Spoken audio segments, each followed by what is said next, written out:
Bonjour, moi c'est Sophia. Et moi, c'est Mélissa. Nous avons décidé de réaliser cette vidéo car nous avons toutes les deux des profils et des parcours de vie très similaires. Nous avons toutes les deux développé la même maladie, respectivement à l'âge de 21 et 22 ans, une sécheresse oculaire sévère et une neuropathie cornéenne. Cela implique des douleurs chroniques comme des couteaux enfoncés dans les yeux, une sensation de compression constante. Ces douleurs sont présentes 24 heures sur 24 et 7 jours sur 7. Au moment où nous vous parlons, nous avons mal. Il est crucial de comprendre la notion de douleur permanente.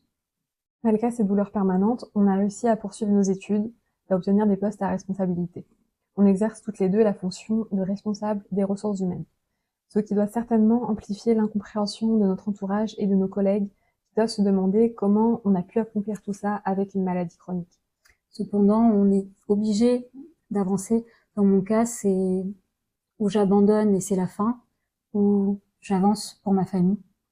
Il est difficile d'en parler car du fait de son caractère invisible, il est difficile pour les autres de comprendre ce que nous ressentons. On se sent souvent très incompris. En fait, lorsqu'on nous demande comment on va, on a souvent le réflexe de répondre oui, ça va, car on est habitué à masquer nos émotions et à faire semblant. Nous devons faire face à de nombreuses contraintes dans notre vie personnelle et professionnelle. Même lorsque nous ressentons des douleurs évaluées à 10 lors de crises, nous devons fournir le même travail que ceux qui n'ont pas de douleur. Si nous organisions notre vie en fonction de nos douleurs, on ne ferait plus rien. On doit également gérer les contraintes liées aux rendez-vous médicaux réguliers. Parfois, on prend des congés ou on utilise notre pause déjeuner pour nous rendre à nos rendez-vous. En particulier, on doit par exemple se rendre à l'hôpital tous les 15 jours pour recevoir l'un de nos traitements. On a des traitements lourds.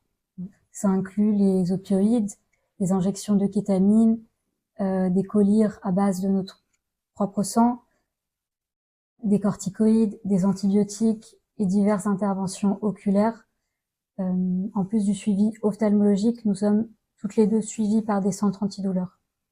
Face à tout ça, on a besoin d'adaptation pour maintenir une activité professionnelle dans les meilleures conditions possibles, comme le télétravail, comme des écrans d'ordinateur adaptés.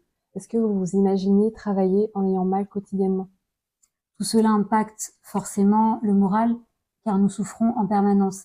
C'est pourquoi il est difficile de se projeter dans l'avenir. Bien que ce soit difficile pour nous d'accepter le mot handicap, on est toutes les deux reconnues comme travailleurs handicapés. C'est difficile pour nous de justifier nos besoins d'aménagement ou de temps partiel thérapeutique aux yeux des autres, car notre handicap est invisible. Malgré le fait que l'on arrive à compenser, ce qui nous permet d'accomplir autant que nos collègues valides, ça nous coûte le triple en énergie. Donc oui, parfois notre réservoir d'énergie se vide complètement.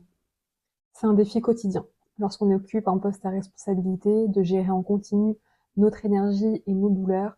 On ressent des douleurs en permanence, mais on doit fonctionner comme tout le monde. Ce qui nous expose à un risque accru d'épuisement et de surmenage. On remet en question notre évolution de carrière. Parfois, on souffre de migraines atroces, de tachycardie, de nausées ou de vertiges, ce qui rend inhumain le fait de travailler dans ces conditions. On a envie de toujours être le nous d'avant, ça nous manque. Le nous qui ne souffrait pas, mais on n'est plus la même personne, c'est impossible. On a pris une claque de maturité le jour où on a développé cet handicap.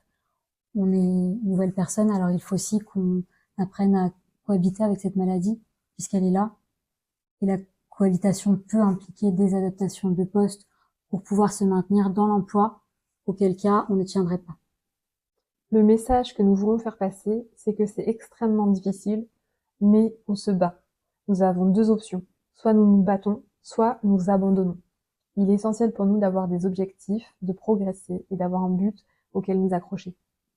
Cette vidéo vise à sensibiliser à l'inclusion et à la compréhension des handicaps invisibles. Il est essentiel de reconnaître et de soutenir ceux qui luttent contre des maladies chroniques et des douleurs invisibles. Merci à tous pour votre écoute et pour votre bienveillance.